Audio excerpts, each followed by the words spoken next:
Cough syrup मामले के mastermind Shubham Jaiswal के चार्टर्ड अकाउंटेंट विष्णु कुमार अग्रवाल के फर्म पर ईडी की छापेमारी चल रही है। आप देखिए कि ये उनका फर्म है विष्णु कुमार अग्रवाल का। यहाँ भी ईडी की टीम पहुंची हुई है। पिछले 4 घंटे से दस्तावेज ईडी की टीम खंगाल रही है। ईडी जिन दस्तावेजों की तलाश में है, तलाश पूरी होती है कि नहीं, अब ये तो छापेमारी के बाद ही पता चल पाएगा। लेकिन विष्णु कुमार अग्रवाल फर्म में मौजूद नहीं है। ये जो बड़ी खबर है कि विष्णु कुमार अग्रवाल फर्म में मौजूद नहीं है। इसके पहले एसआईटी सोनभद्र की टीम यहाँ पहुंची थी, दस्तावेज खंगाली थी। तब तो विष्णु कुमार अग्रवाल दस्तावेजों के साथ एसआईटी के सामने मौजूद थे। उन्होंने बताया कि कहीं कोई दिक्कत नहीं है, हमारे शुभम जायसवाल के साथ व्यावसायिक संबंध थे। मैं उनका चार्टर्ड अकाउंटेंट हूँ। वो बाहर क्या करते हैं मुझे नहीं पता। मैं सिर्फ उनके वित्तीय मामलों की जानकारी रखता हूं जो वो मुझे बताते हैं। बाहर जाकर वो अगर गलत करते हैं तो उसके लिए मैं जिम्मेदार नहीं हूं। अपने वकील विवेक शंकर तिवारी के माध्यम से शुभम जायसवाल ने ये बातें।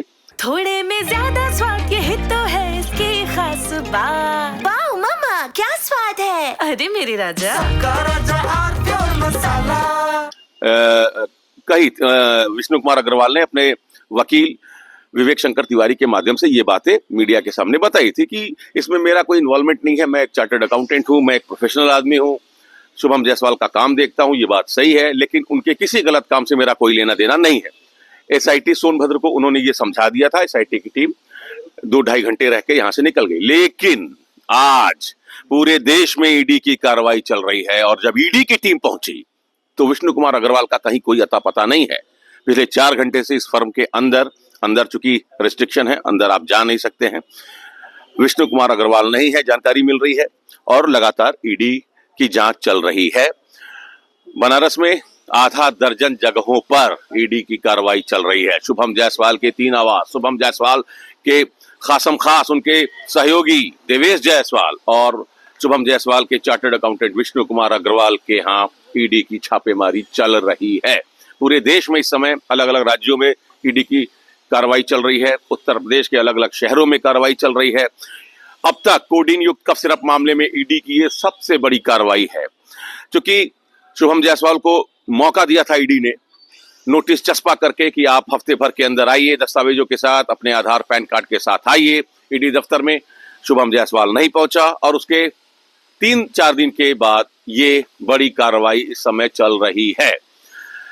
कुल ये जो मामला है इसका वॉल्यूम कितना है, 2000 करोड़ है, 5000 करोड़ है, अभी ठीक इसका अंदाजा लगाना मुश्किल है। इसी बीच एसआईटी ने 25,000 का इनाम घोषित कर रखा है शुभम जायसवाल और उसके सहयोगी महेश सिंह पर। तो लगातार ईडी की कार्रवाई चल रही है। ईडी के एंटर करने के बाद, ईडी के इस मामले में हस्तक्षेप करने के बाद से चीजें बदली हैं।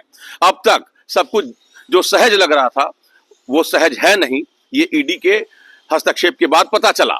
ईडी के ही हस्तक्षेप के बाद अब गिरफ्तारियों का दौर भी शुरू हो गया है।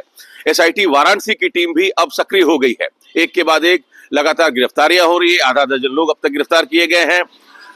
एसटीएफ की तरफ से जो कार्रवाई है वो देखने को मिल रहा है। अमित सिंह टाटा के साथ साथ एसटीएफ का बर्खास्त सिपाही आलोक सिंह की भी गिरफ्तारी हुई है। आलोक सिंह के घर जब ईडी की टीम पहुंची तो ईडी के जो अधिकारी हैं उनकी आंखें फटी की फटी रह गई। ऐसा भव्य बंगला उन्होंने देखा नहीं था। एक सिपाही वो भी बर्खास्त, पैसा कहां से आया।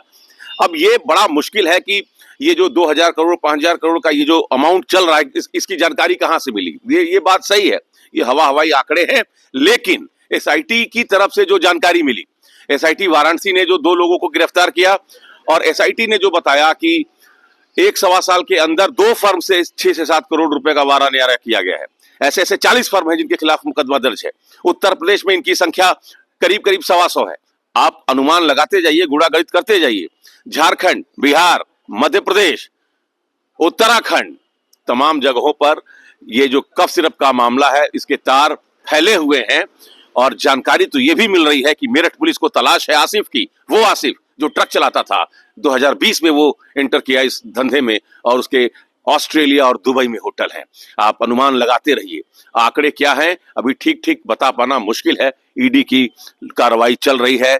ईडी के हस्तक्षेप का मतलब है कि फाइनेंशियल फ्रॉड को जड़ से पकड़ना।